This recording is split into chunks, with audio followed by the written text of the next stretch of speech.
Muy buenas tardes, estudiantes del taller de Crítica Literaria 1. Hoy, 2 de agosto de 2022, estamos reunidos para llevar adelante la clase que corresponde a esta semana 13, posterior a las festividades de la patria realizadas en una semana anterior. Bueno, habíamos trabajado en la clase del 26, precisamente eh, en la lectura y el análisis, lectura y análisis de el cuento Demetrio, quien confesó cada uno de ustedes que no había leído, lo cual a mí en particular me satisfizo porque de esa manera, de alguna manera estaba contribuyendo, disculpen, para que ustedes tengan esa oportunidad de leer y analizar este cuento, para lo cual asigné tareas a cada uno de los alumnos y espero que se aparezcan. Además, ese día la clase, antes de la lectura de Demetrio, lo que hizo es una suerte de refuerzo del conocimiento con algunos artículos o textos que tenían implicancias con el relato de Demetrio que íbamos a leer y analizar. Y así, por ejemplo, del libro en 1976, de ahí leímos en parte, no totalmente, un artículo, dos diaristas peruanos, ¿no? ¿Por qué razón? Porque el diario que ustedes conocen, el diario personal, ¿no? Este diario es un género, digámoslo así, un género literario, paraliterario, interesa mucho a Ribeiro, le interesaba muchísimo a Ribeiro, tanto así que él hizo también su propio diario que se llama La tentación del fracaso, y entonces en este libro, La Casa Sutil, él reflexiona, da información acerca de dos diaristas peruanos, uno de los cuales es José García Calderón, y el otro es otro personaje cuyo nombre he olvidado, pero lo que hace Ribeiro es comentar estos diarios, ¿no? Qué características tienen, qué finalidad cumplen estos diarios, pero los encuentra no muy apropiados, no muy solventes en tanto expresiones que utilizan el diario para que los lectores conozcan este conocimiento o esta información biográfica principalmente de estos dos diaristas peruanos. Entonces leímos el artículo porque era importante que ustedes tuvieran en la mente esta idea de que el diario en esta oportunidad iba a ser el formato que en gran parte constituye el eje diegético del relato Demetrio. También leímos La tentación del fracaso, es decir, leímos el propio diario personal de Julio Ramón Ribeiro, y eso nos permitió conocer algunos aspectos de su diario personal, porque ahora cualquier investigación que se haga acerca de cualquiera de los cuentos de Ribeiro, debe acudir necesariamente a consultar las páginas del diario, porque en él constan muchos conceptos, datos, informaciones, evaluaciones, recuerdos, evocaciones, etcétera, que de una u otra forma están relacionados con los cuentos, con los cuentos literarios, ¿no? Entonces, hicimos también una lectura de este diario personal, Además, adelante, señor Vizcarra, adelante, muy buenas tardes ya, ¿no? Entonces estamos acá haciendo el recuento de lo que hicimos en la clase anterior y nos disponemos también, adelante, bienvenido, señor Vizcarra. Estamos acá recordando brevemente lo que hicimos, estamos diciendo en estos momentos que leímos en esta clase del 26 de julio algunas páginas de La tentación del fracaso, que es el diario personal de Ribeiro, y allí buscamos especialmente aquellas páginas que están relacionadas con la estancia de Julio Ramón en Madrid, porque él había dicho en algún momento en esas páginas que Madrid no le provocaba escribir su diario, que era una ciudad muy movida, diríamos así. Entonces, el año 52, eh, que es el año que Ribeiro llegó a Europa y se instaló en España, Madrid.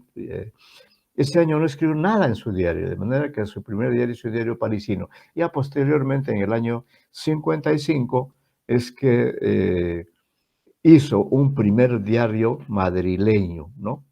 Y entonces leímos de allí algunos aspectos referentes al diario. Y ya luego hicimos una lectura del cuento Demetrio, que eh, cada uno de ustedes iba a analizar ciertos aspectos, ¿no?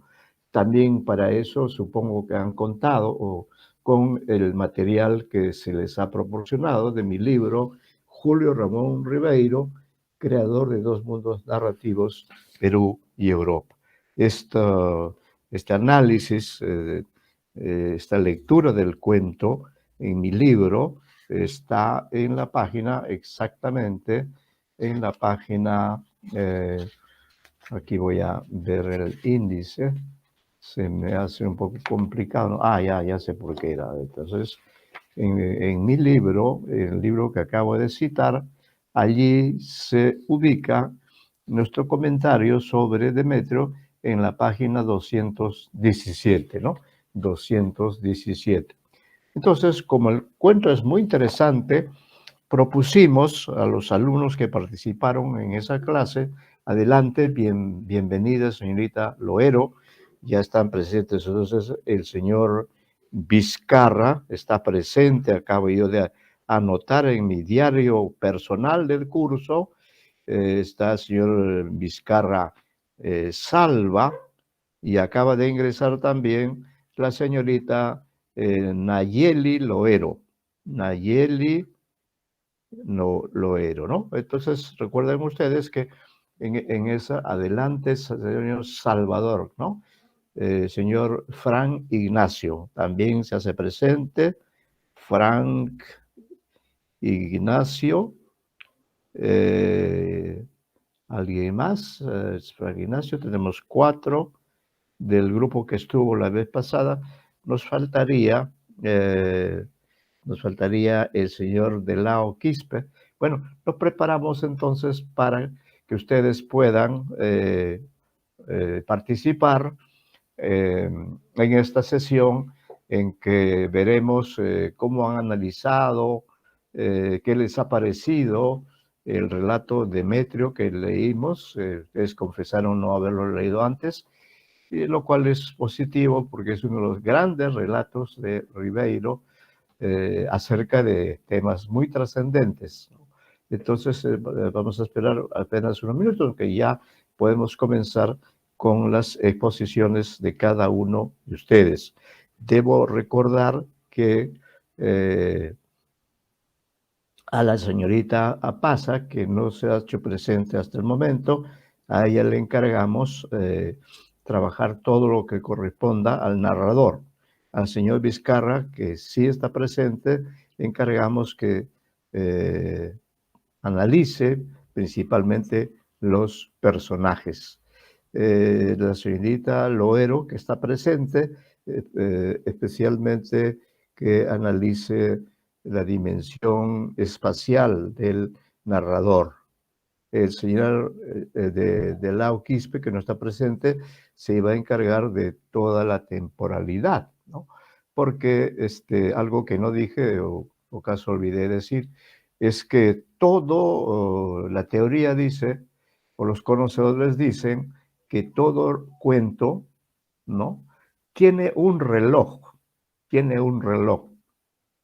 Y bueno, en algunos casos no solo tiene un reloj, tiene también un calendario, un almanaque.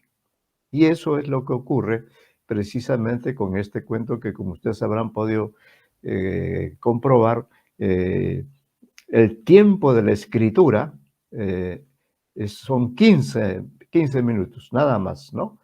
Desde ese tiempo, en esos 11:45, así como acá el curso comienza a las 2:30. Bueno, entonces a él se le ha encargado el aspecto de la temporalidad y al señor Fray Ignacio se le encargó entonces el aspecto de el diario en sí mismo, que significa tanto en el relato mismo como dentro de la literatura, dentro de las formas que eh, maneja un determinado escritor, y en este caso hemos comprobado fehacientemente que Julio Ramón Ribeiro gustaba mucho de hacer diarios. De alguna forma, también, por ejemplo, Dichos, el famoso libro Dichos de Luder o de Luder, que también se basa en una propuesta de copiar los dichos de un personaje llamado Luder, que es un alter ego de Julio Ramón. Este personaje inventado por Ribeiro decía ciertas cosas, hacía comparaciones graciosas, como decir que la literatura francesa era muy pequeña, era como una maceta, mientras que la literatura norteamericana era inmensa, como un gran terreno, como un gran espacio. Bueno, entonces él allí también experimenta, es muy interesante cómo allí Ribeiro asume el rol de editor, ¿no? Editor de esos dichos de Luder que ustedes también habrán tenido oportunidad de conocer. Antes de comenzar, ¿no? Bueno, debo recordarles, aunque algunos ya parece que ha cumplido, con entregar el examen final, que estaba señalado desde mucho antes, el plazo oficial para la entrega. Adelante, señor William de Lao Quispe. Adelante, señor de Lao. Muy bien, de Lao Quispe. He sido el grupo que ha trabajado y les agradezco por esa participación. Así que estamos todos, creo que del grupo que participó en esa clase, ya están todos. Entonces, solamente nos falta la señorita Apasa, pero creo que podríamos comenzar. Podríamos comenzar, eh, eh, diríamos, o en todo caso, no sé si ustedes quieren hacer, sí, creo que vamos de frente a, a la clase, o lo que van a exponer cada uno de ustedes, y dentro de eso ustedes pueden agregar algunas apreciaciones personales, ¿no? Claro que siempre es importante comenzar por el narrador, pero en este caso vamos a pedirle al señor Vizcarra, distinguido alumno de este curso, que vea el texto sobre todo desde la perspectiva de los personajes, que son sin duda entes ficcionales, ¿no? Entonces, el señor Ricardo Vizcarra Salva tiene la palabra para compartir con nosotros aquello que ha podido analizar, examinar, problematizar eh, acerca de los personajes de este relato, que son varios, ¿no? Entonces usted allí eh, tendrá oportunidad de referirse a los personajes y podrá hacer las intertextualidades que usted crea convenientes, o que pueda relacionar este cuento con otro cuento parecido, en fin. Queda entonces en el uso de la palabra el señor Vizcarra. señor Vizcarra, lo escuchamos muy atentamente porque usted es un lector muy creativo, es un lector muy exhaustivo en el trabajo. Adelante, señor Vizcarra.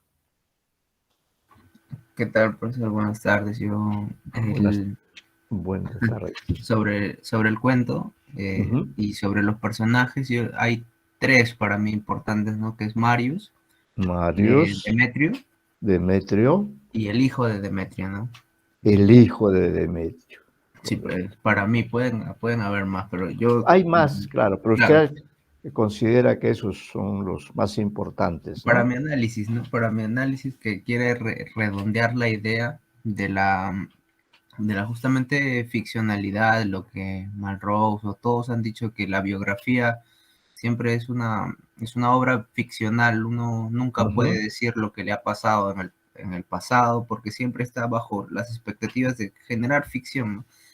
Siempre Ajá. ficcionaliza. Entonces, el diario de Demetrio contiene el parangón de ser mm, de estar. El diario de Demetrio plantea de situaciones que se están dando en la vida a pesar de que él ya está muerto. Entonces, eso es lo mágico, lo raro, y yo podría decir lo raro, ¿no? Lo raro sería la mejor Lo calificación. raro, lo Claro, inexplicable, ¿no? claro, porque llamarlo ficcional sería disminuir su valor, es simplemente Disminuir, raro. claro, es ficcional, pero además es raro, Claro, ¿no? primero es Correcto. ficcional, pero no vale ello tanto más que su rareza, porque es un Así diario, es. nadie nos afirma que Demetrio haya tenido pretensiones literarias, ¿no? Ujú, Entonces, con eso, con respecto al personaje de Demetrio, no tiene pretensiones literarias. Marius, sí, ¿no? Marius se plantea en un caso, al igual que continuidad de los parques, está leyendo ajá, en un sillón y está 15 minutos antes de las 12 y ujú, todo el cuento vuelve hacia el punto al final en que justamente van a ser las 12 y ujú, Marius va a encontrar a Demetrio, o Demetrio va a encontrar cla- a Garth. Entonces es casi lo mismo que continuidad de los parques, ¿no? Eh, claro. o en la temática, en la estructura del evento. Sí hay correspondencias, efectivamente. Claro, porque se escuchan los pasos al final de Demetrio entrando. Entonces, Así es. bueno, no de Demetrio, sino de algo, ¿no? De algo. Entonces, y De, luego está ese es el segundo personaje, el hijo de Demetrio, ujú, que me manifiesta que no es raro, ¿no? Que esta rareza que vemos en la exactitud de lo que describe los diarios de Demetrio, a pesar de estar muerto, no simplemente ujú. es una obra de la locura o que alguien escribe y porque se le dio las intenciones, ¿no? Ajá, Sino que en cierta medida son reales, porque el hijo de Demetrio demuestra de que todo lo que escribe Demetrio es cierto. es Entonces, cierto. al ser cierto ello, lo de Demetrio, entonces, ¿en qué certidumbre se encuentra Marius y Ujú. nosotros como lectores? Porque, claro, porque estamos viendo la rareza de que La no puede rareza, ser, no puede ser cierto de que todo eso esté pasando porque Demetrio ya está muerto. claro. Entonces, el hijo de Demetrio es el factor clave que cierra el círculo de mi análisis, ya que demuestra que la razón, la certidumbre, no Ujú, está en los ojos del lector, ¿no? Ellos, el lector o Marius, estamos en el mismo bando que el lector, que Marius, no identificamos no generamos la certidumbre de lo que se está dando. Nosotros no podemos decir lo que es real con tanta seguridad como yo en mi comentario de ahora. No podemos afirmar cosas, sino que el texto, ujú, en cierta medida, afirma más situaciones de las ujú, que se podría, de las que se podría interpretar. Eso es una ujú, interpretación, ¿no? Basada en las experiencias del diario ujú. que se da, ¿no?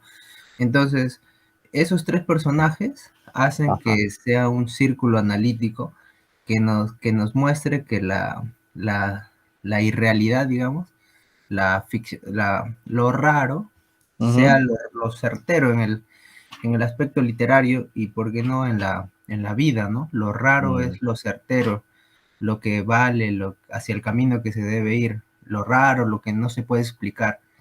Entonces, esa propuesta hacia lo desconocido se expresa mm, que eso es lo que yo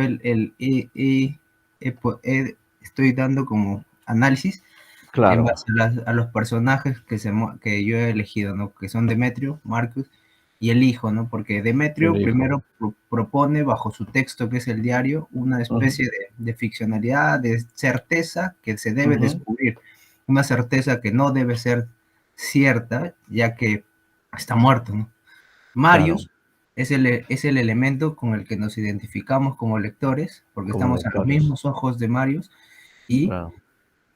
y podemos decir, y podemos validar si es cierto o no lo que dice Demetrio. Y podemos decir que Claro, no, ¿no? Como yo en este caso digo que es raro, ¿no? es Digo raro. raro, pero ¿cuál es el aspecto que cierra mi círculo analítico? El hijo, ¿no?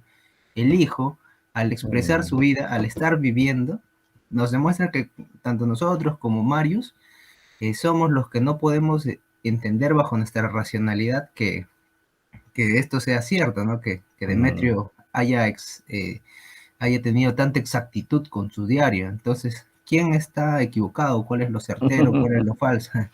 Esos, esos tres, el hijo es el que desencadena el personaje del hijo es el que desencadena esa lógica mm, de tantas teorías, de las cuales una yo he dicho que lo raro es lo imprescindible para entender todo, ¿no? claro, claro. Y ello sería el profesor.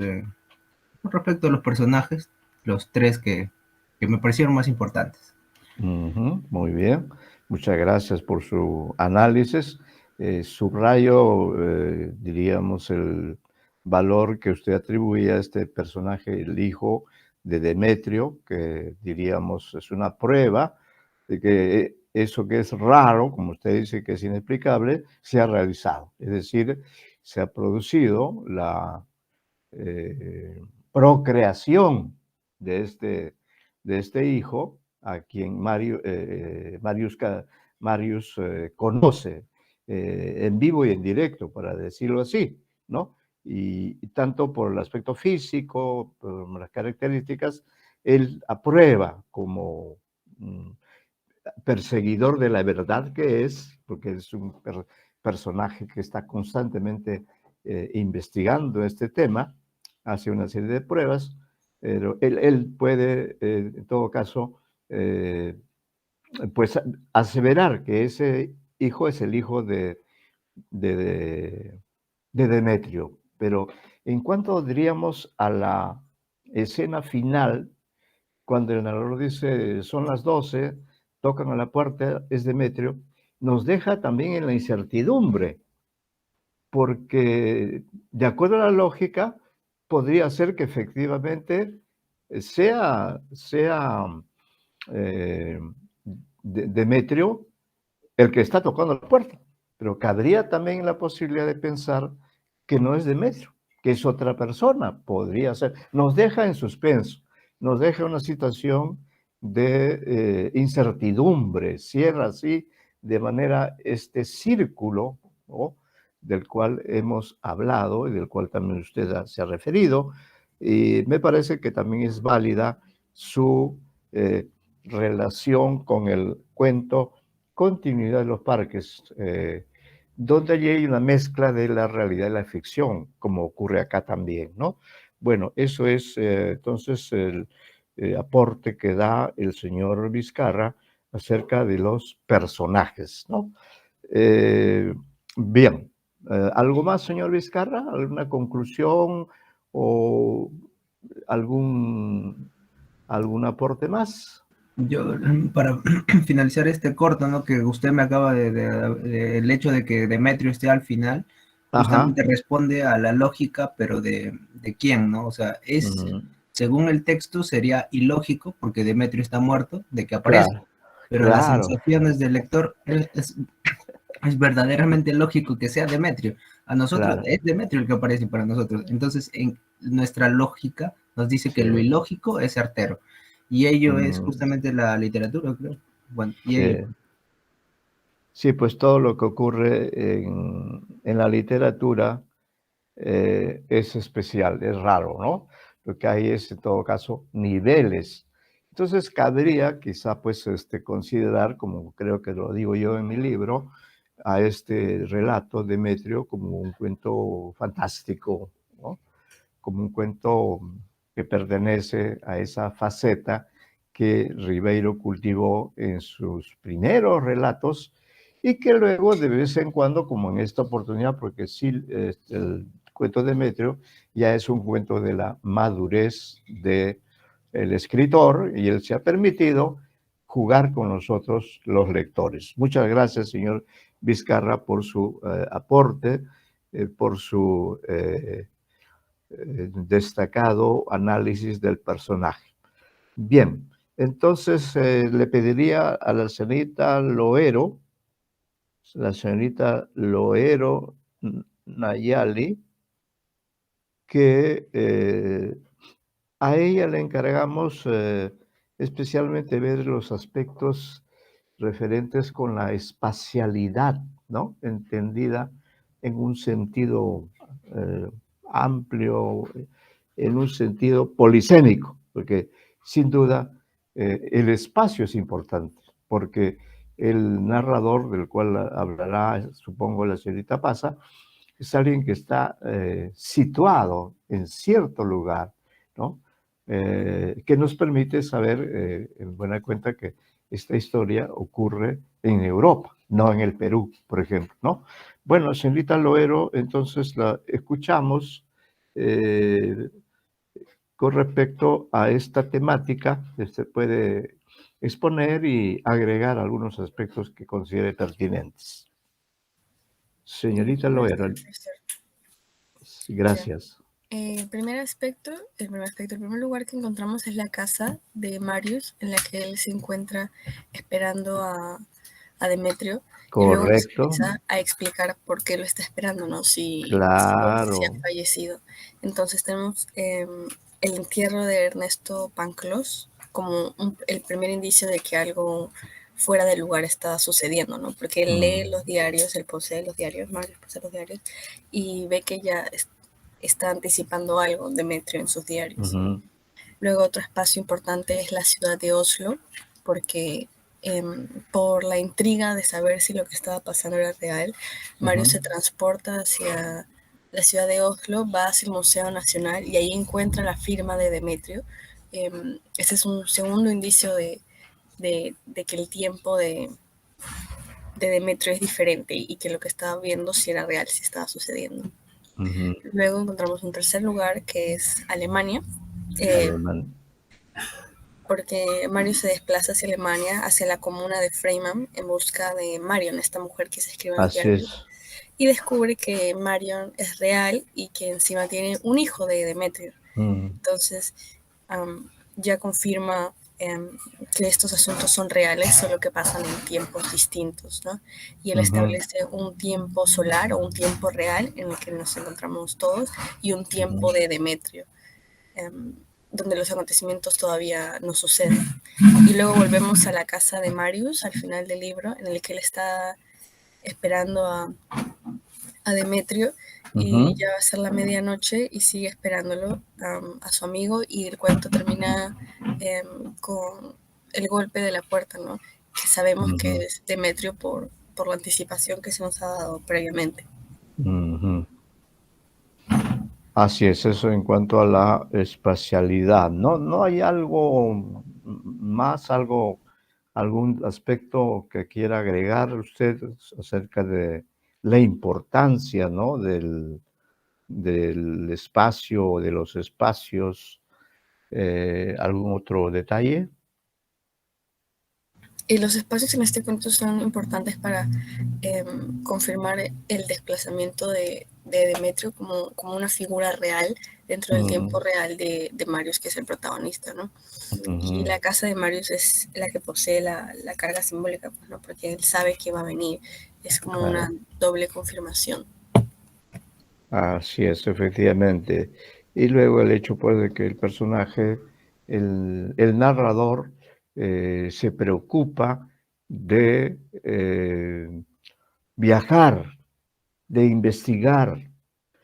Constantemente, como usted ha señalado, la lectura es importante en este relato. La confrontación de fechas, ¿no? Lugares, todo esto es importante.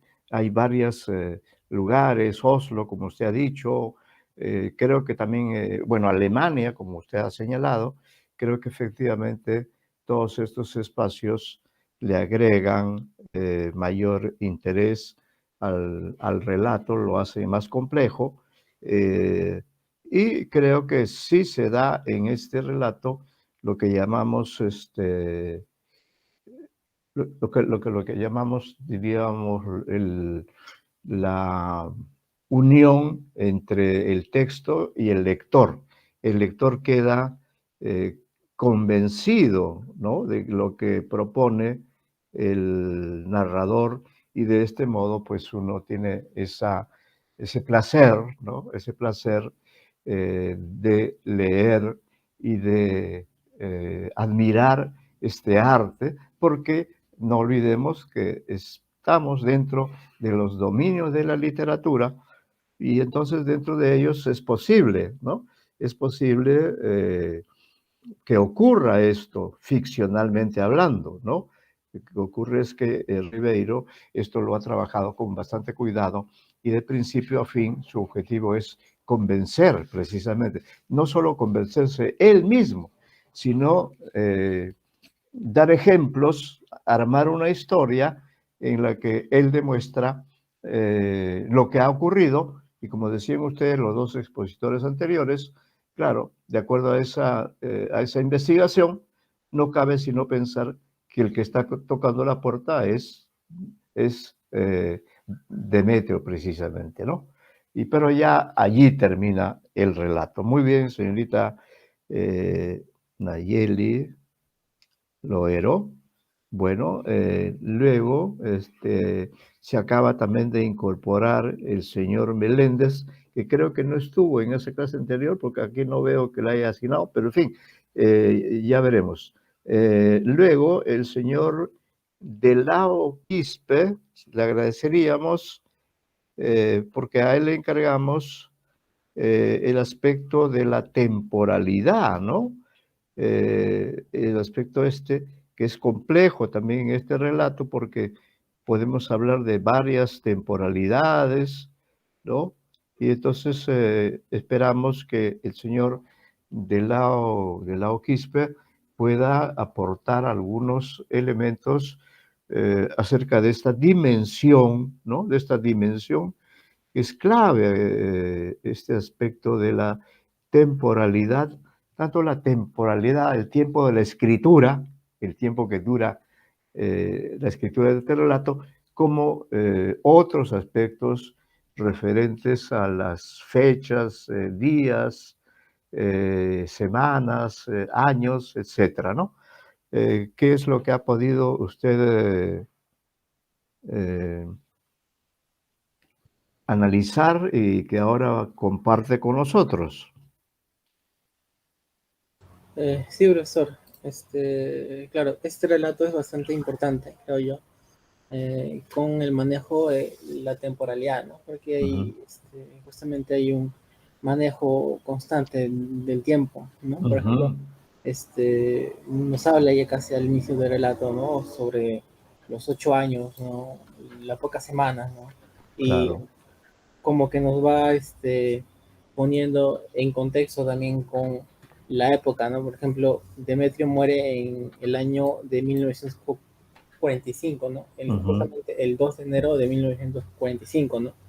Y a partir de el diario que se encuentra va a ser las investigaciones en los años posteriores, ¿no? Como en 1948 o en 1949, por ejemplo, o en 1951, ¿no?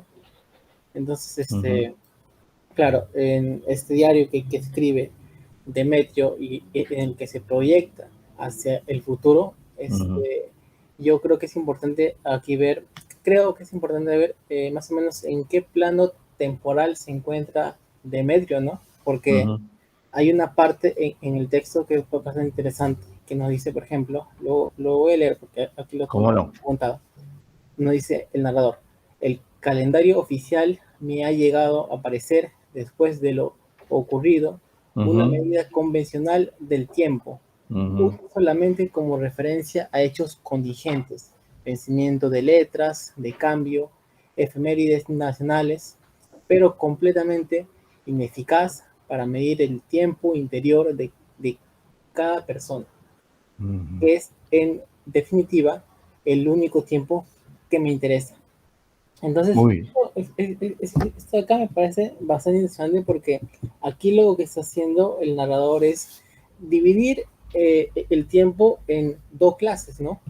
Hay un tiempo necesario, un tiempo real, no sé, puede decirse, y un tiempo individual, ¿no? Así es, así es. Más o menos como que nos dice, más o menos como que el narrador plantea el hecho de que las personas pueden de alguna manera deshacerse o desvincularse de esta magnitud física que es el tiempo, ¿no?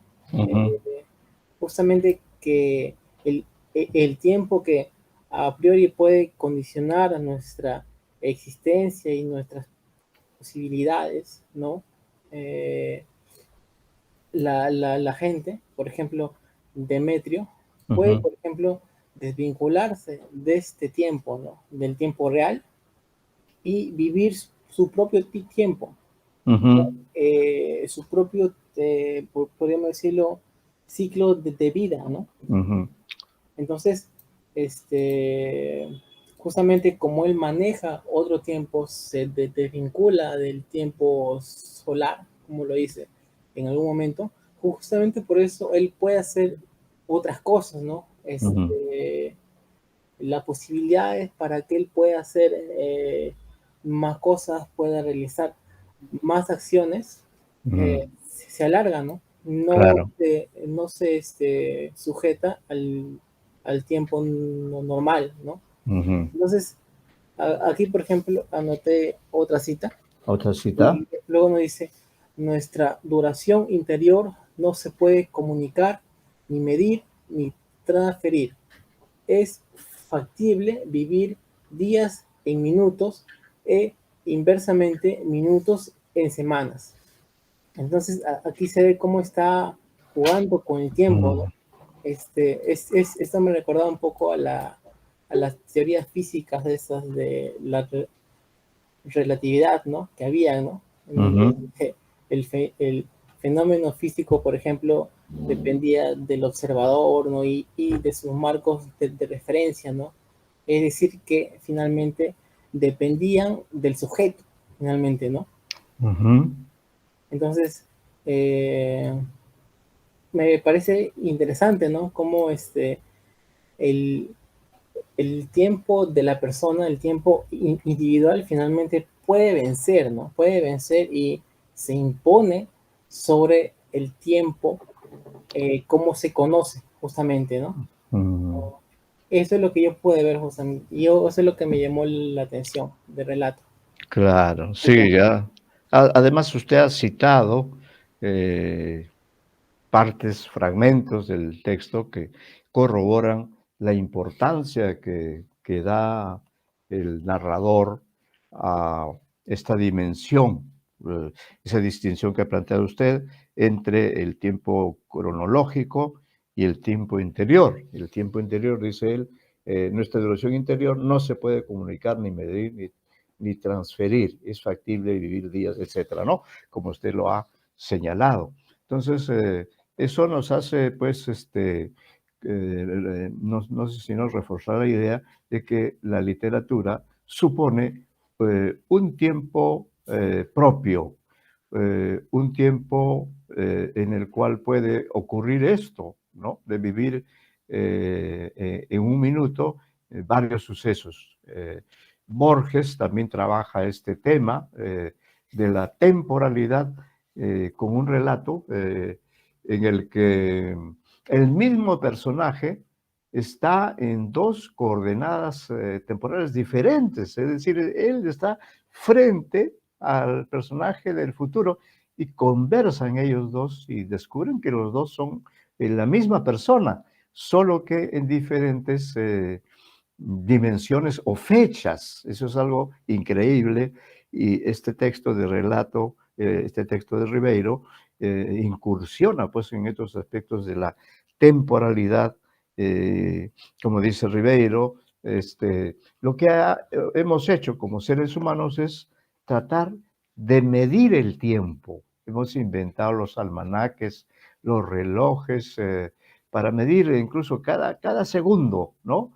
Entonces el tiempo es sobre todo una vivencia que no tiene el mismo valor para una persona. Recuerdo un texto del pasado, ¿no?, donde se señala eso, ¿no?, que no es lo mismo, por ejemplo, para un médico, el tiempo que transcurre en la operación quirúrgica, sabe Dios qué está sintiendo ahí el médico, ¿no? O el deportista que también lucha contra el tiempo para ganar la competencia, como ha ocurrido con esta joven peruana que ha ganado una medalla de oro, ¿no?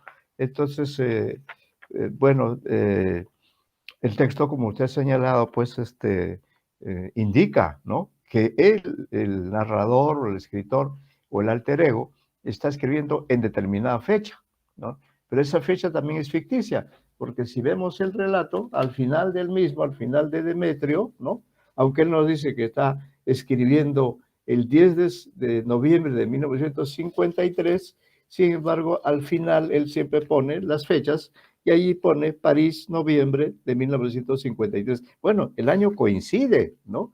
El año coincide, pero uno es noviembre, el otro es diciembre. Bueno, esos son aspectos interesantes que ha tratado el señor Delao. Muchas gracias por su participación. Por cierto, esto también implica una evaluación de ustedes. Bueno, entonces, como está ya presente la señorita Apasa que participa activamente en las actividades de análisis del curso, le agradeceríamos, a ella le habíamos encargado algunas ideas, algunos análisis de la figura del narrador, ¿no?, que de hecho ha sido ya mencionado en las exposiciones anteriores, pero creo que sí es pertinente también que usted utilice los conceptos o adopte puntos de vista para tratar de esclarecer la naturaleza de este narrador, que es una especie de alter ego de Julio Ramón Ribeiro, sin duda, ¿no? Entonces allí tenemos este ingreso al relato desde la perspectiva del narrador. Señorita Apasa, muy buenas tardes, bienvenida como siempre. Y entonces le pedimos, cada vez un poco complicado, teniendo en cuenta que el relato ya ha sido abordado desde diferentes puntos de vista, pero el punto de vista narrativo creo que tiene sus singularidades, sus propios secretos, y esperamos que usted nos pueda dar esos elementos que ha encontrado desde el punto de vista del narrador en este relato que hoy nos hace extrañar o gozar con la lectura del cuento de Ribeiro. Le escuchamos, señorita Apasa. Buenas tardes, profesor. Buenas tardes, señorita. Le he dado una ojeada rápidamente al pequeño cuento, pero por lo que yo he podido observar, me da como si fuera un diario, pues, ¿no? Un diario donde él está contando su propia historia, donde él está contándonos ciertos elementos fantásticos de lo que él está viviendo. Así que yo me atrevería a decir que sería un narrador homodiegético, ya que obviamente cuenta todo esto en primera persona, y también un narrador autodiegético, ya que tiene su propia historia, el narrador. Además, me parece de que cuenta si bien no tiene un lenguaje fantástico, lo trata con cierta naturalidad, así que eso creo que lo podría decir. Ya está. Entonces, este narrador es el que nos guía, Es el elemento que hace el recorrido narrativo desde el inicio hasta el final. Lo que consta es que supuestamente en el plano de lo verosímil, él escribe todo esto en 15 minutos, nada más, ¿no? Exactamente. Pero en esos 15 minutos, como dice el propio Ribeiro, nos ha contado sucesos ubicados tanto en el pasado como en el presente, ¿no? Con el presente que justamente es el momento en que suponemos toca la puerta Demetrio y el narrador pues tiene que aceptar esto, ¿no? Ahí se queda este narrador, nos deja en el suspenso, no da más elementos, pero como ya se ha señalado, todo lleva a pensar que desde el punto de vista de la lógica de esta doble temporalidad que tiene el relato, lo más probable, lo que puede darse es que efectivamente quien toca es Demetrio, ¿no? Eso es respecto del punto de vista que usted ha señalado. Luego, al señor Fran Ignacio, su apellido es Ignacio, que también suele ser nombre, pero en este caso es el señor Ignacio Frank, a quien encargamos, nos parece, aspectos referentes al diario en sí mismo, ¿no? Como concepto, como género, y de qué manera en este relato Ribeiro ha utilizado precisamente como el componente importante este diario que él maneja y que allí encuentra pues todos los elementos de esta anécdota, de esta historia fantástica, podríamos decir, ¿no? Entonces, vamos a ver el señor Ignacio, que no nos ha acompañado en algunas oportunidades porque seguramente estaba investigando alguna historia así parecida a este. Señor Ignacio, lo escuchamos con mucha atención. También está el señor Meléndez, que dicho sea de paso, bueno, no vino, pero ya, en fin, ya veremos cómo participa él también. Ya. Entonces, señor Fran Ignacio, yo le he puesto acá Ignacio Fran, es lo correcto, ¿no? Bien, ¿qué es, Sí.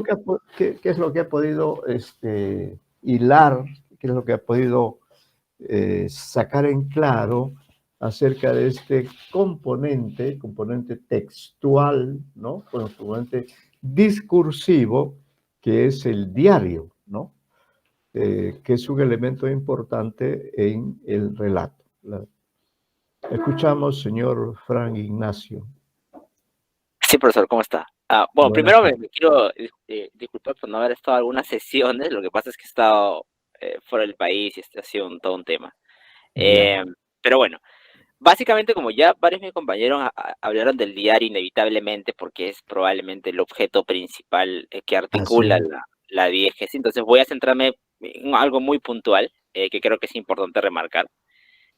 Primero, mencionar un dato como dato curioso que me parece, creo haberlo leído alguna vez en algún texto biográfico de Ribeiro, de los tantos que hay, que él tenía o manejó un diario a lo largo de su vida. Entonces, digamos que el elemento era muy conocido por él. Si es que esto es así, igual me pueden corregir, de repente estoy equivocado.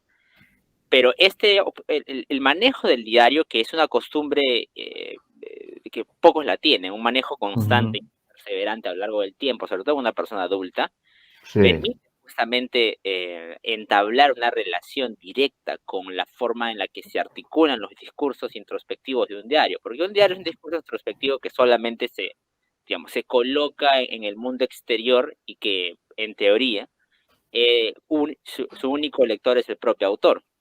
Entonces, claro. ese ese criterio, que parece un poco trivial, es la característica probablemente más resaltante que permite justamente armar este esquema discursivo, este esquema de la diégesis narrativa en el cuento de Demetrio, ¿no? ¿Por qué? Esencialmente porque tanto el acontecimiento o los acontecimientos que ocurren en la narración como la enunciación propia o, mejor dicho, el discurso que se elabora a partir de estos acontecimientos coinciden. Precisamente porque hay, digamos, esta suerte de sustitución, o mejor, más que sustitución, de reemplazo o de acercamiento, creo que es la palabra correcta, entre el sujeto que enuncia y el sujeto del discurso.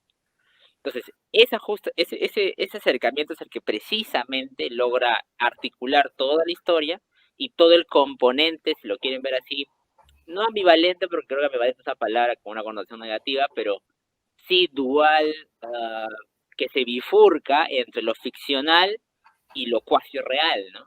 Entre aquello que está dentro del discurso introspectivo del diario, que se supone es un discurso puramente representativo de la realidad, con respecto también de el sujeto que enuncia en función de ese discurso introspectivo. Entonces, este acercamiento es precisamente la riqueza, por así decirlo, de este hecho fantástico, ¿no? Considerando que el narrador es un narrador autodiegético, obviamente, pues sin eso es imposible elaborar esta fórmula, ¿no?, de la diégesis narrativa, ¿no? Y el hecho fantástico en sí mismo es la capacidad predictiva de este diario. Ese concepto es importante. Exacto. Entonces, es importante esta clase de narraciones. No quiero decir metafficcional porque, a ver, metaficcional es Historia de Maita, por ejemplo. Claro. Es metaficcional. Hay niveles de la ficción que digamos, dialogan, entre comillas, entre ellos y elaboran cierto universo representativo. Esto podría ser metaficcional para salvaguardar la situación y catalogarla de alguna manera, sí. Pero no tiene el mismo mecanismo de funcionamiento, es diferente. Precisamente porque tiene esta característica esencial del diario, que es una connotación totalmente diferente al de simplemente un relato cualquiera o el de otro tipo de texto. Yo recuerdo, hay un cuento de Cortázar, mi memoria es terrible, probablemente algunos de mis compañeros puedan recordar el nombre, en donde hay un escritor que está básicamente escribiendo, y al mismo tiempo que está escribiendo hay alguien que se acerca al lugar donde él está ejecutando la escritura en una máquina de escribir y termina por matarlo, y de hecho ese era el final del cuento en el que estaba escribiendo. Entonces, esa capacidad predictiva del relato, añadida, que tiene ese cuento Cortázar, que como le digo ya me olvidé el nombre, añadido justamente al objeto del diario, me parece, los dos ingredientes que permiten generar la riqueza de este cuento bastante breve, dicho sea de paso. Sí, no es muy extenso, es breve más bien, pero sustancioso, ¿no? Ajá, entonces ese justamente es la riqueza de estas clases de narraciones. Y como le digo, no es tan común encontrar algo así, sobre todo con la prolijidad de tenerlo en un relato breve y además con la característica que implica un narrador autodiegético en la mímesis o en la representación de la historia de un diario que tiene capacidad predictiva. Eso lo he visto en Cortázar, como dije, en este relato cuyo nombre no recuerdo. Que no es, en todo caso, no es ¿cómo se llama? Este Continuo de los Parques, no, es otro, ¿no? Sí, no recuerdo el nombre. Sí. Es que la verdad yo tengo los 3 tomos de los cuentos de Cortázar y son tantos que sí, pues es difícil que uno pueda recordar. Pero todo. vivamente recuerdo que el escritor, va la redundancia, escribe en una máquina de escribir y alguien va hacia la habitación donde está él y termina por matarlo, ¿no? Y era justamente lo que él estaba escribiendo, ¿no? Exactamente lo que estaba narrando. Entonces, esta capacidad predictiva o de desarrollo de la mímesis en función de otro objeto textual dentro del texto en sí mismo, son planos de la metaficción que, dependiendo de cómo son tratados, pueden ser analizados de diferente manera. Básicamente eso lo quería remarcar, profesor. Ya, muchas gracias por su aporte. Entonces, creo que hemos cumplido con el propósito de profundizar en el análisis de este importante relato. Bien, hemos estado trabajando entonces con cuentos ambientados en el mundo europeo, en diferentes ciudades, lugares, ¿no? Acabamos de concluir con la lectura del cuento Demetrio. Y ahora, para poder... recuerden además que el jueves es fecha de entrega de los trabajos finales de ustedes en este curso. Entonces, para cerrar esta aproximación al Ribeiro cuentista, vamos a ubicar un relato clave también en la concepción de Ribeiro, y lo que vamos a hacer es también encargar a cada uno de los que están presentes ahora, que son Apaza, de Lao Quispe, Loero, Vizcarra, Meléndez, Ignacio. Ya será probablemente una de las últimas tareas que ustedes entonces,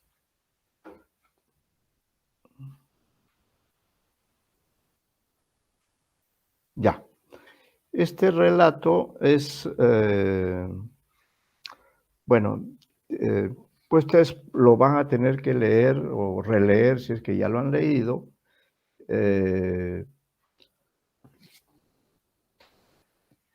El cuento se llama La juventud en la otra ribera. ¿Lo han leído? ¿Recuerdan ustedes haber leído ese relato? ¿Apasa, usted ha leído La juventud en la otra ribera? No, profesor, pero tengo una pregunta. Sí, ¿cómo no? Sí, dígame. Al trabajo final. ¿El trabajo final se entrega este jueves? Sí. ¿Es como en el parcial? Sí, se entrega, es la fecha oficial, es el jueves 4, y la próxima semana ya, como hemos hecho también en relación con el examen parcial, ustedes leen, exponen sus trabajos respectivos, cuyas pautas están en el aula virtual, ¿no?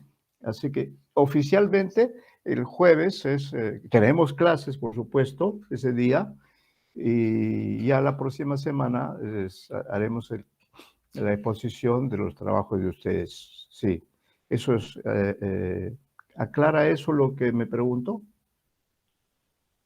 Sí, profesor, pero una pregunta. ¿El ciclo termina el 22 de agosto? ¿El semestre? Sí, el semestre. El semestre termina la última semana de agosto. La última semana de agosto es la determinación del curso. La semana 16. Semana 16. Estamos ahora en la semana 13, ¿no? Entonces, lo que vamos a hacer ahora es la lectura de otro relato de Julio Ramón Ribeiro, que está en el libro, en el mismo libro donde está Demetrio, figura también La juventud en la otra ribera, que es un cuento muy hermoso, y ustedes encontrarán en el libro que ustedes manejan en la aula virtual, allí encontrarán el análisis que nosotros proponemos, que está exactamente en la página 223. Ahí se hace un análisis semiótico, narratológico, de este gran relato de Ribeiro, situado también, ambientado también en el mundo europeo, ¿no? Entonces, lo que vamos a hacer es leer el relato. Ustedes pueden consultar también el análisis que nosotros hacemos y ahí comprobarán que se ha hecho un análisis semiótico, especialmente narratológico, ¿no? Así que creo que hay un cuadro incluso que es muy importante que está en la página 226, ¿no? Todo esto está en la explicación, en el análisis, ¿no? Creo que es interesante que lo lean y en base a eso haremos una clase en el próximo jueves, haremos una clase de análisis como ahora, ¿no? En la que vamos a pedir un pequeño análisis de estos aspectos y sobre todo, creo que esto también hoy día se ha hecho en alguna medida.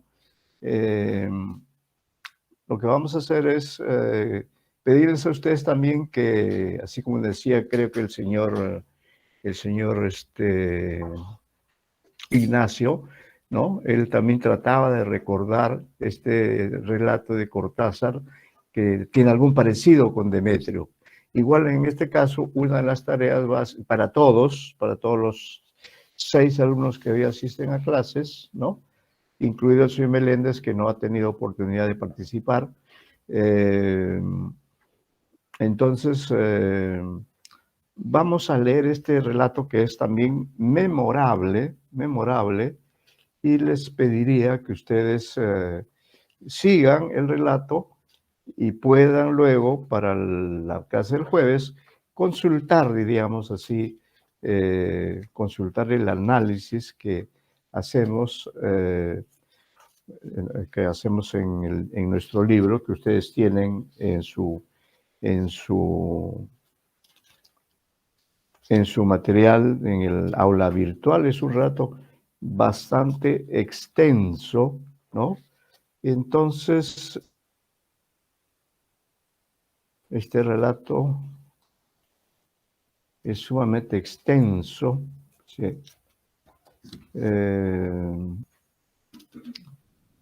Sí, no, creo que va a ser complicado. En todo caso, tendríamos que leerlo en 2 clases, ¿no? Vamos a hacernos, a ver cómo está el tiempo, ya son, si me tenemos 20 minutos. En todo caso, leemos el relato, yo lo leo, ¿no? Y hasta donde lleguemos en esta clase, ahí quedamos, y ya luego ustedes, por su cuenta, completan su lectura, de modo que el próximo jueves, ¿no? Hacen una aproximación breve hacia diferentes aspectos que aquí vamos a señalar, pero como hemos dicho, todos van a buscar un relato que se parezca a este. Este es un relato de acción, ¿no? Es un relato ambientado en París, ¿no? Entonces, vamos a poner aquí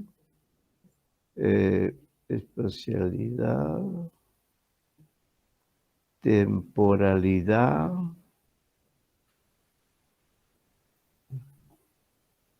narrador. ¿Alguien más o alguien se ha retirado? ¿Alguien se ha retirado o no? Profesor, yo quisiera hacerle una pregunta. ¿Cómo no? O 2. La primera es si Silvio en el Rosedal está, no sé si la puede pasar, ¿no? Como un PDF, porque no la encuentro ahorita en internet buscando. ¿No la ha encontrado Silvio en el Rosedal? No. Ya. Una vez la he leído, pero no la tengo ahorita. Claro, sí.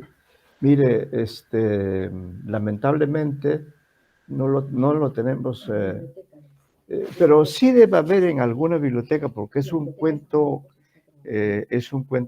famoso, extraordinario. Justamente los 2 análisis más amplios, más trascendentes de mi libro, ¿no? Están estos 2 relatos. Para la parte peruana es justamente el relato Silvio en el Rosedal, que es el nombre, ¿no? El nombre del libro, pero también el nombre de un relato. Entonces aquí está Silvio en el Rosedal. Ahí también hemos aplicado el análisis semiótico principalmente, ¿no? Ahora, si ustedes gustan, vamos a ver cómo está Silvio en el Rosedal, 135. Estaba también entre las expectativas, 135, 135. A ver, vamos a ver. Silvio en el Rosedal. 143, ya, a ver, 143.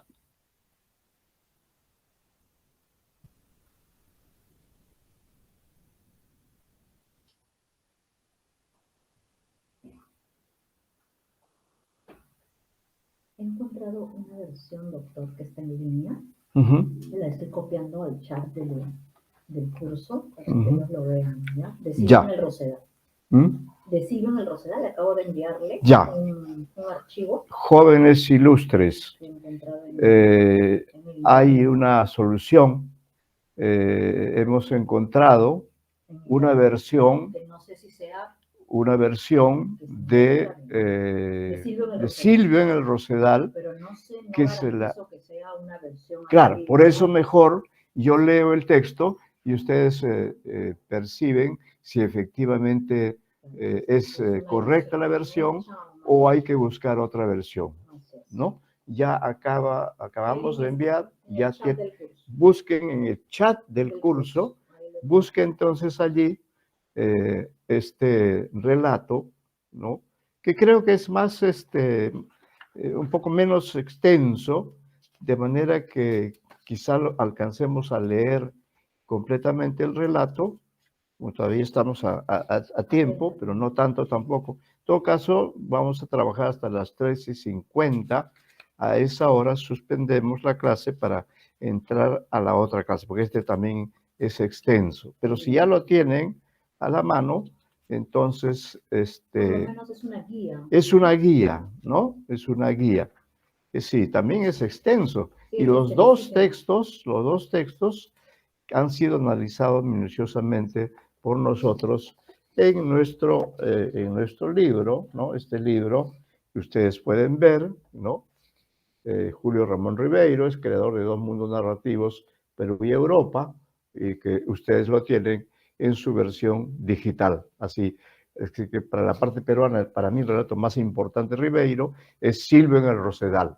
Y para la parte europea, el relato que he estudiado más exhaustivamente es justamente la juventud en la otra ribera, ¿no?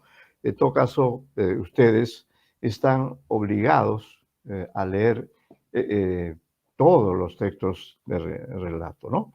Como es un relato, entonces, un poquito más fácil de entrar, vamos a leerlo a petición, creo que ha sido el señor, no, uno de ustedes ha mencionado esto. Procedo a leer hasta las 3:50, ¿ya? Dice así: Silvio en el Rosedal. El Rosedal era la hacienda más codiciada del Valle de Tarma, no por su extensión, pues apenas llegaba a las 500 hectáreas, sino por su cercanía al pueblo, su feracidad y su hermosura.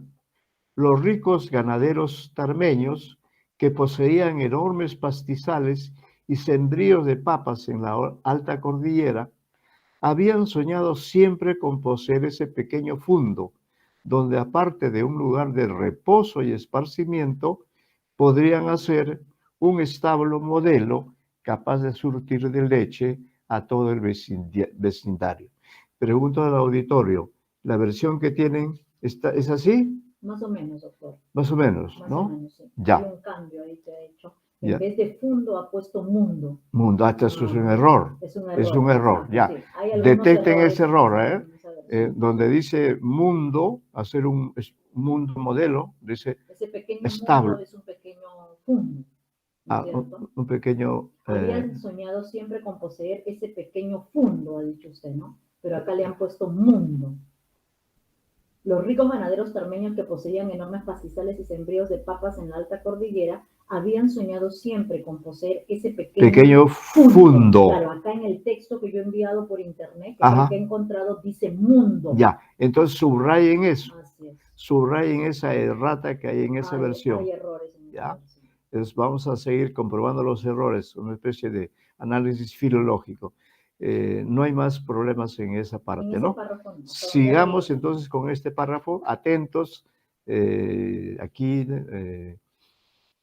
la magíster Eliana Vázquez me está ayudando para, con la ayuda de ustedes también, detectar los errores que se dan cuenta. No es pues igual fundo que mundo, ¿no? Cambia mucho el sentido.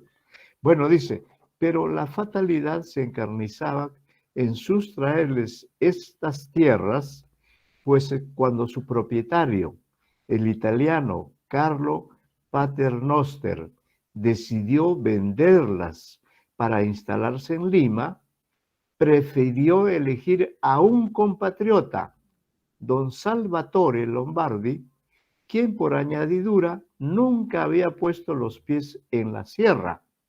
Lombardi fue además el único postor que pudo pagar en líquido y al contado el precio exigido por Paternoster.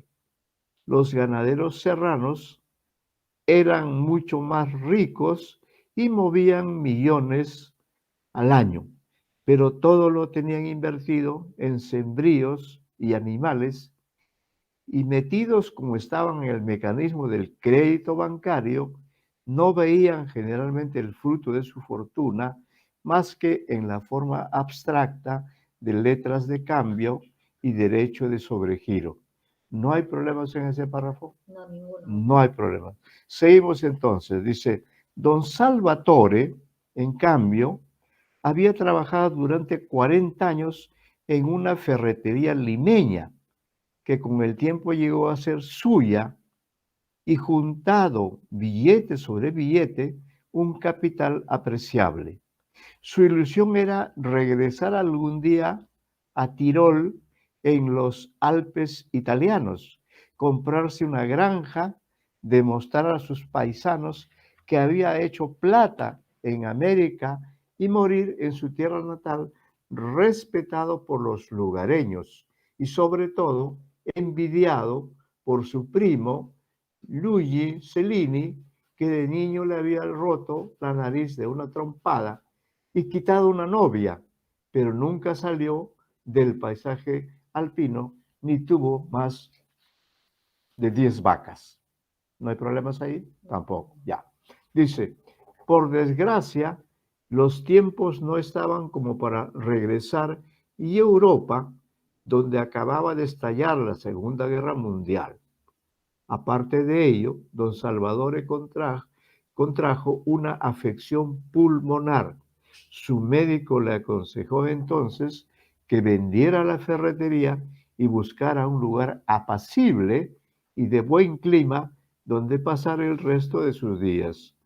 Por amigos comunes, se enteró que Paternoster vendía el Rosedal y renunciando al retorno a Tirol, se instaló en el fundo tarmeño, dejando a su hijo en Lima encargado de liquidar sus negocios. No hay problemas. Y así hay. La verdad es que por el Rosedal pasó como una nube veraniega, pues a los 3 meses de estar allí, cuando había emprendido la refacción de la casa hacienda, comprado un centenar de vacas y traído de Lima muebles y hasta una máquina para fabricar tallarines, murió atragantado por una pepa de durazno. Fue así como Silvio, su único heredero, quedó como propietario exclusivo de El Rosedal. A Silvio le cayó esta propiedad como un elefante desde un 5º piso. No solo carecía de toda disposición para administrar una hacienda lechera o administrar cualquier cosa, sino que la idea de enterrarse en una provincia le puso la carne de gallina. Todo lo que él había deseado de niño era tocar el violín como un virtuoso y pasearse por el jirón de la Unión con sombrero y chaleco a cuadros, como había visto a algunos elegantes limeños. Pero don Salvatore lo había sacrificado por su maldita idea de regresar a Tirole y vengarse de su primo Luigi Cellini. Titánico y avaro, lo metió a la tienda antes de que terminara el colegio, justo cuando murió su madre, y lo mantuvo tras el mostrador como cualquier empleado, pero a propinas, despachando todo el día en mandil de tocuyo, tornillos, tenazas, plumeros y latas de pintura. No pudo así hacer amigos, tener una novia, cultivar sus gustos más secretos, ni integrarse a una ciudad para la cual no existía, pues para la rica colonia italiana metida en la banca y en la industria, era el hijo de un oscuro ferretero y para la sociedad indígena una especie de inmigrante sin abolengo ni poder. Sus únicos momentos de felicidad los había conocido realmente de niño, cuando vivía su madre, una mujer delicadísima que cantaba óperas acompañándose al piano y que le pagó con sus ahorros un profesor de violín durante 4 años. Luego, algunas escapadas juveniles y nocturnas por la ciudad buscando algo que no sabía lo que era y que por ello mismo nunca encontró y que despertaron en él cierto gusto por la soledad, la indagación y el sueño. Pero luego vino la rutina de la tienda, toda su juventud enterrada, traficando con objetos opacos y la abolición progresiva de sus esperanzas más íntimas, hasta ser de él un hombre sin iniciativa ni pasión. Por ello, tener a los 40 años que responsabilizarse de una propiedad agrícola y por añadidura administrar su vida, le pareció excesivo, o una u otra cosa. Lo primero que se le ocurrió fue vender la hacienda y vivir con su producto hasta que se le acabara.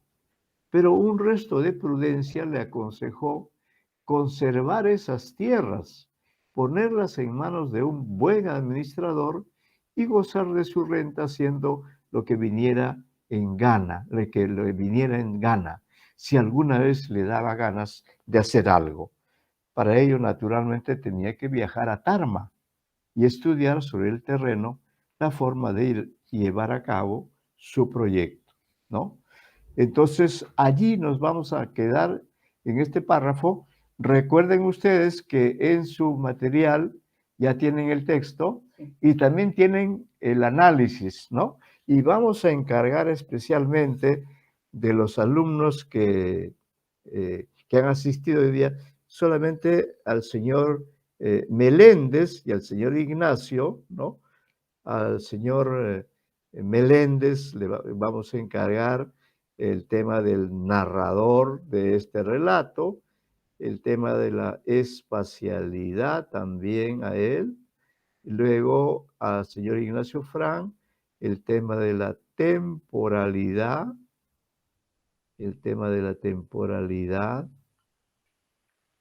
¿no? Al señor Meléndez también el tema de los personajes, ¿no? Personajes. ¿Qué más tenemos aquí? Personajes, temporalidad, narrador, temporalidad, inicio de temporalidad, posibilidad de personajes.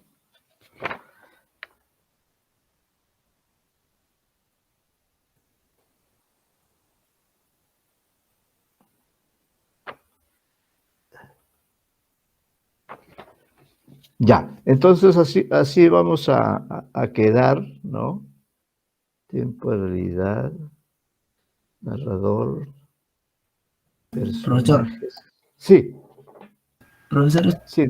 no sé si se pueda, pero ¿usted cree que para el examen final se pueda dar el martes? Es el trabajo de análisis final del que había propuesto para el 4, para este jueves, se puede dar para el martes.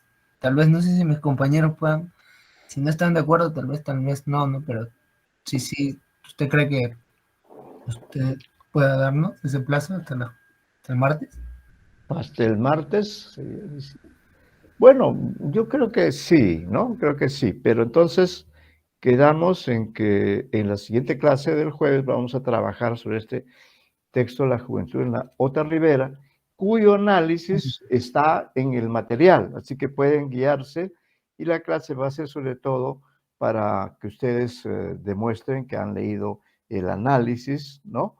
En todo caso, mire, vamos a hacer lo siguiente, señor Vizcarra, que creo que es el que he preguntado. Vamos a hacer lo siguiente. Ustedes, en principio, deberían entregar el 4. Debo decirles, aunque rompa esto la confidencia, pero debo decirles que alguno de ustedes ya entregó su trabajo, lo cual quiere decir que entonces vamos a dar esta posibilidad de que sea el martes el último plazo. Es decir, si alguno puede entregarlo el jueves o el viernes, lo hace, ¿no? Y el plazo final, señor Vizcarra, sería entonces el martes como hoy. Hoy día es 2, el 9 sería el último plazo, porque recuerden ustedes que además esos trabajos van a ser leídos, ¿no? Van a ser leídos y entonces deben estar listos ustedes para esa operación a partir de la próxima semana. ¿Estamos de acuerdo? ¿Sí? Sí, profesor, muchas gracias. Ya, Profesor, así. gracias. Gracias. Entonces, así quedamos. Nos vemos entonces en la sesión del jueves. Ya hemos optado por la Juventud de Nuestra Ribera, que también es un análisis completo de un relato de Ribera, ¿ya? Muy buenas tardes con ustedes y nos despedimos hasta esa fecha. Gracias, profesor. Hasta luego. Muchas gracias.